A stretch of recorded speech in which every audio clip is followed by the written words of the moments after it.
If you have an EV that lives outdoors, you're going to get snow in your charge port and on your handle. You can have freezing rain, will ice over the handle and make that hard to release. If you have a warm temperature and then it cools off and your precipitation turns to snow, that snow will land on here, melt and freeze, and you get the same effect. A double-ended stuff sack will prevent your handle from getting coated with ice if you have freezing rain or snow that melts and refreezes. Take it off, your handle is completely clean, your latch works perfectly well, you can unplug with no problems. This is very simple. It's just a fabric tube, open at each end.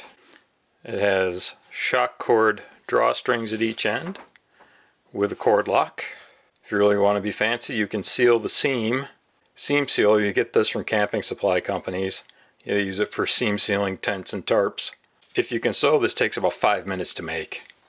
If you can't, you can buy one of these made from Dyneema from DutchWearGear.com. It's a nice American company that makes camping gear. I'll put a link below.